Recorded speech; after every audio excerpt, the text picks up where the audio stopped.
Gagawin ko naman ngayon ay bibisitahin ko yung mga pananim ko dito sa labas ng bahay. So ito na yung mga pananim ko. Ito yung guyabano.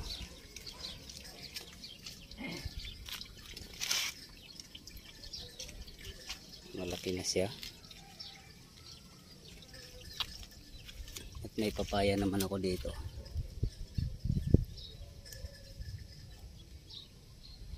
Oregano. At mayroong snake plant dito. Ito sila.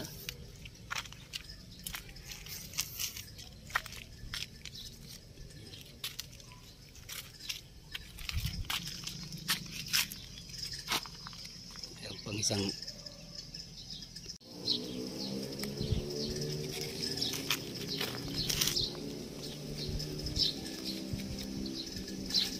ito, may guyabano dito, isa.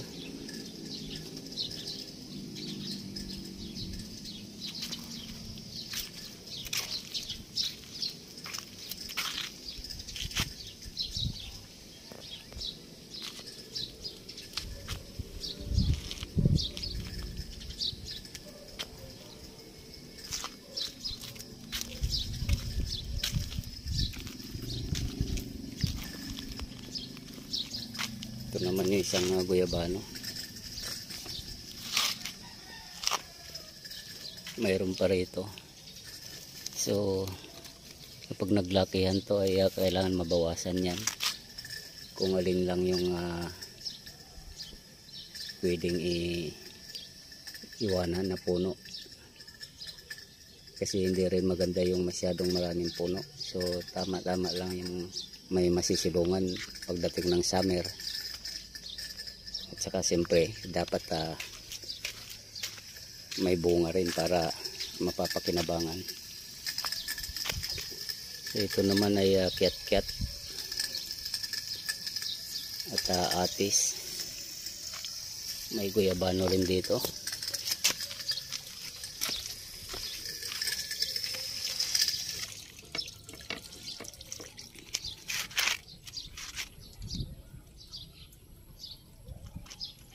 At ito naman ay herbal. So hinahayaan ko lang na tumubo. Pero tinanim ko rin yan.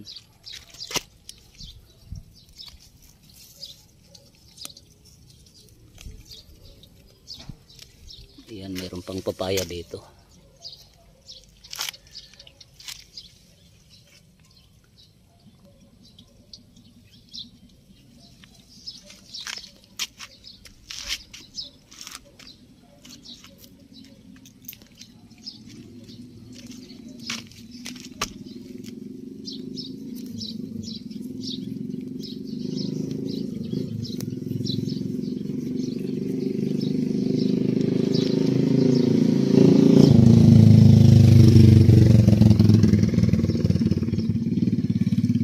Ito naman ay lime plant.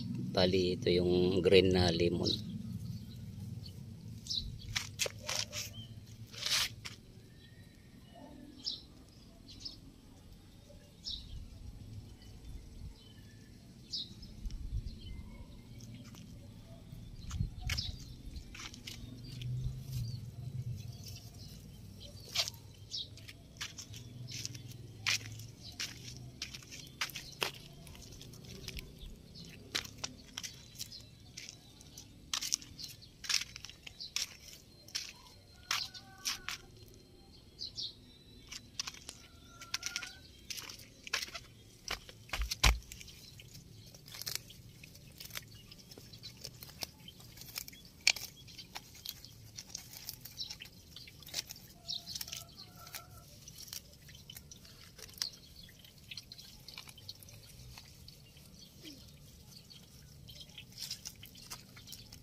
So ito naman ay gumamila, yung malaking puno na gumamila. So, bawasan natin ng ano para hindi masyadong makapal yung mga dahon dyan. Yung limitado lang siya para walang mga insekto. Yan. Mayroon din akong malunggay, kailangan ninilimitahan ko muna siyang patubuin kasi mayroong kailangan palakihin. Priority itong guyabano para hindi madisturbo yung paglaki niya. Saka ko na lang patubuin to kapag kailangan na talaga.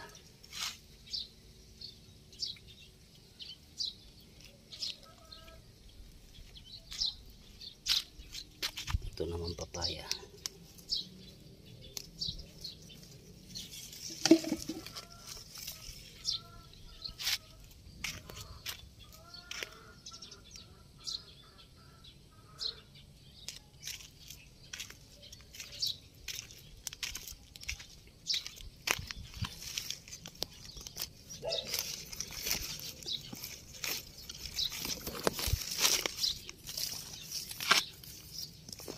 Ito ay pandan.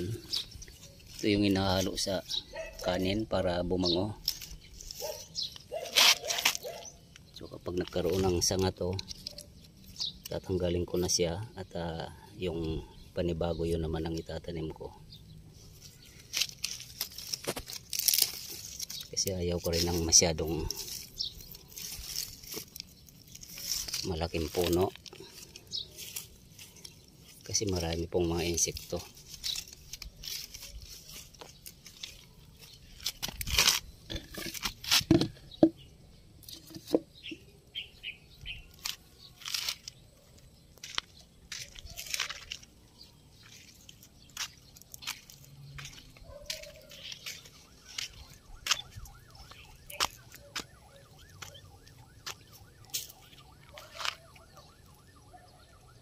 So ito naman yung sa kapitbahay ko na mahilig din magtanim. Ayan o.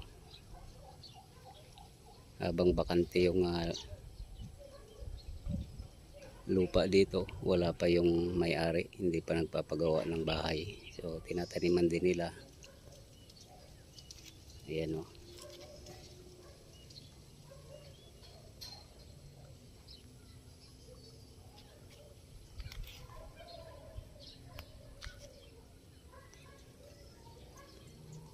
Ayan din, bakante rin.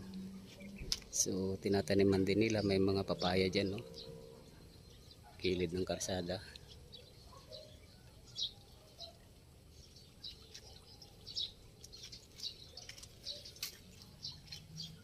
Sa akin naman ay dito lang talaga sa pwesto ko dahil in case na namunga to, talagang dito sa lote ko walang problema. Diyan kasi sa kabila baka pag namunga na yung mga pananim dyan, so wala magagawa, may kukunin ng may-ari.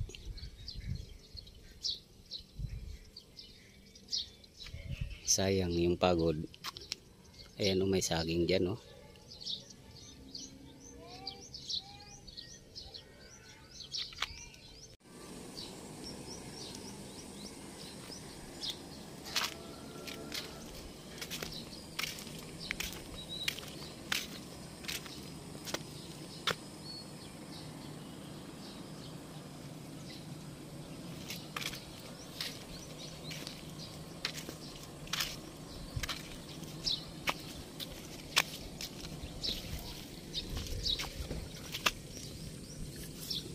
Tanggalin natin naman to kasi masyado makapal. Masyado na makapal yung herbal plant na to.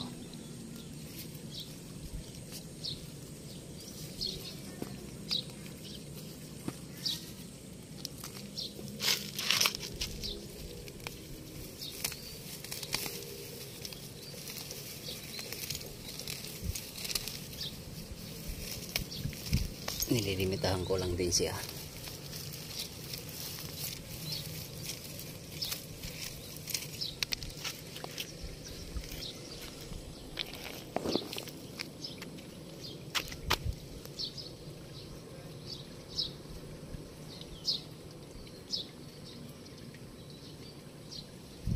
At hanggang dito na lang po muna ang video kong ito. Please like, subscribe na lang po and hit notification bell para sa susunod na mga video. God bless all po.